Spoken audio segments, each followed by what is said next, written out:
There is a man at the table who has said almost nothing for 20 minutes. Someone explains the problem quickly. Someone else gives an answer that sounds confident enough to close the discussion. He keeps his eyes on a coffee stain near the edge of the table, quiet, almost absent. Then he asks one question. Not loud, not clever in a way that asks for attention. Just one clean question. And suddenly, everyone realizes the conversation skipped the most important part. The pause feels strange, because the thing he noticed was sitting there the entire time, hidden under everyone's certainty. This is why highly intelligent men can be so hard to read around most people. They are not always trying to win the moment. They are not rushing to prove they belong there.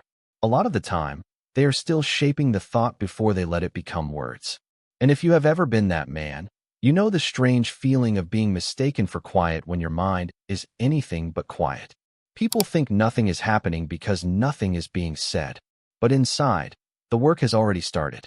He might look like he is falling behind the conversation, but often he is only refusing to grab the first thought that passes by. He is checking the frame, the missing fact, the emotion underneath the question. That kind of thinking rarely looks attractive in the moment. It does not sparkle. It does not interrupt. It sits there quietly, becoming useful before anyone knows how much it has already noticed. Most people expect intelligence to announce itself. They expect fast answers, sharp arguments, a man who can explain everything the moment the question lands. So when you stay quiet, they fill in the blank. Maybe they read you as shy, maybe bored, maybe judgmental. The harshest people decide you must have nothing to add. But none of those guesses really touch what is happening. A highly intelligent man often stays quiet because his mind does not treat words as decoration. Words have weight. Once they leave his mouth, they can change a decision. They can expose a weak point. They can hurt someone. Or they can commit him to a position he has not finished testing. So he waits a little longer than others do. He listens to the question behind the question. He checks whether the first answer is actually useful or only sounds impressive because it arrived early. That delay can make him look slow to people who measure thought by speed. But sometimes the fastest answer is just the least examined one. If this hit a little too close to home, drop quiet in the comments. Not because silence is a badge, because some men have been misread for years by people who never noticed the work happening behind the pause. One reason he stays quiet is that unfinished thoughts irritate him more than silence ever could. He may know the rough answer. He may even know what everyone wants him to say. But somewhere in the back of his mind, a second process is still running. Is that true? Is that fair? What part am I missing? What happens if this is right for today, but wrong 6 months from now? By the time another person is already speaking, he is still turning the idea until the loose pieces show. This can happen in ordinary conversations. Someone asks what he thinks about a career move, a breakup, a business idea, a problem with a parent. The easy response is available. Say what sounds supportive. Say the clean sentence. Make the moment comfortable. But he hears the hidden cost in the choice. He hears the part nobody is naming. He sees the decision sitting inside a larger pattern. So he does not answer instantly. Not because he does not care. Because he cares enough not to give a cheap answer. To some people, that pause feels distant. To him, it is the difference between reacting and actually thinking. There is also a history behind that quietness. Most intelligent men can remember a time when they said exactly what they meant and watched the conversation turn strange. Once, he may have named the real problem before anyone was ready to admit it. Another time, a simple question pulled a layered answer out of him. The person across from him blinked, as if the conversation had suddenly become heavier. He may have pointed out a risk, not to ruin the mood, but because he could already see where the mood was leading. And the response taught him something. Not everyone wants the full thought. Often, people only want the short version that keeps the day moving. Reassurance lands better than accuracy, and honesty can get invited into a conversation only to be punished once it becomes too clear. After enough moments like that, a man learns to edit himself before anyone asks him to. He does not always choose silence because it feels good. Sometimes he chooses it because he has learned the moment can only carry so much. That is not superiority. It is adjustment, not a final verdict on anyone else today. But adjustment has a cost. If he trims himself too often, people begin to know only the edited version. They meet the man who nods, who gives a small answer, who lets the conversation pass. They never meet the part of him that was still awake 3 layers below the surface. Another reason highly intelligent men stay quiet is that they are often listening to the structure of a moment, not just the words inside it. In a regular conversation, most people follow the topic. He follows the movement underneath it. He notices when responsibility gets close and someone quietly changes the subject.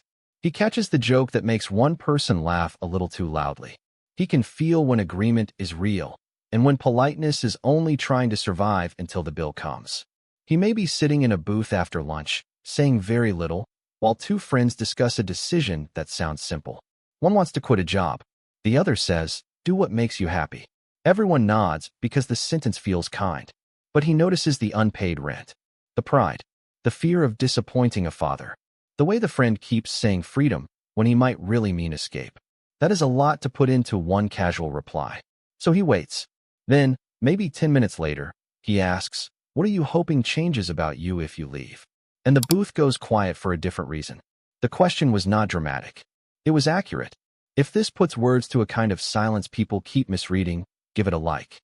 It helps this reach the men who have been called hard to read when they were really just paying attention differently. There is another part people miss. A calm face does not always mean a calm mind. Highly intelligent men often feel more than they show, especially when the feeling is complicated.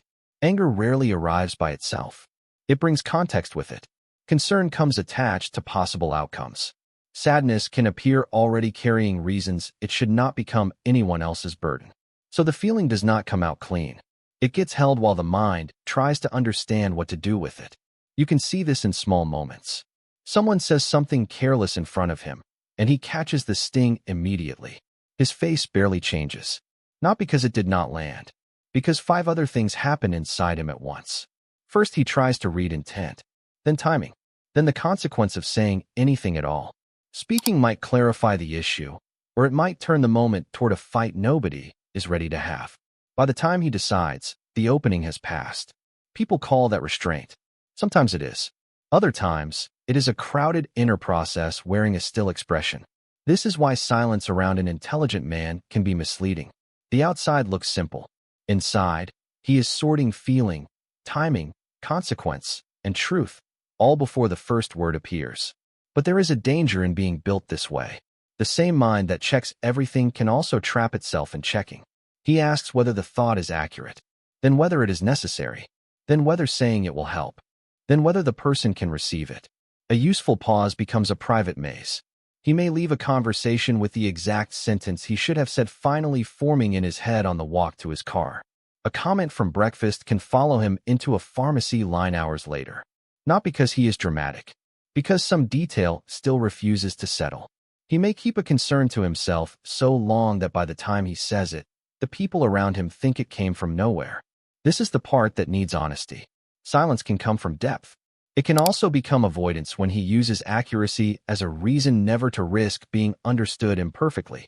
The goal is not to make a quiet man talk all the time. That would only replace one problem with another. The real question is simpler.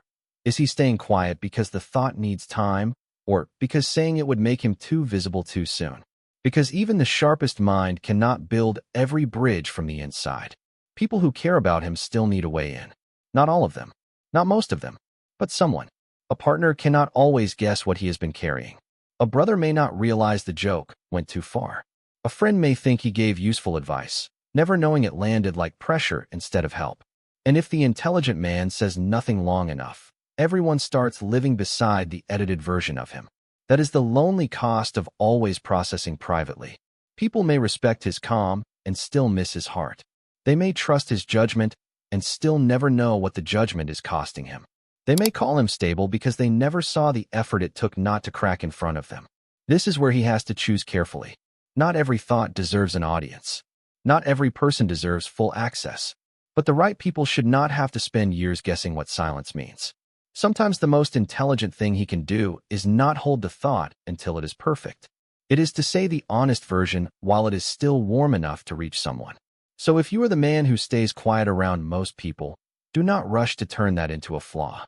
There may be more happening in your pause than other people know how to read. You may be checking the floor before everyone steps on it. The thought may still need shape. The feeling may be real, but putting it in the wrong place could make it harder to understand. But do not let being misunderstood become the only evidence you trust. Some people will not follow you. Some moments will not hold the full thought. But a few people may be closer than you think, waiting for something more than the small answer you keep giving them. The man saying the least is not always empty. He may be the one building the sentence slowly enough for it to be true. And maybe the real strength is not speaking more. Maybe it is learning when the thought is ready enough to leave your mouth before the people who need it stop waiting. Send this to the man who says less than people expect, but notices more than they realize. Thank you for watching until this moment. I'm Can. Subscribe for more videos about the psychology behind behaviors most people misunderstand. Goodbye and see you next time.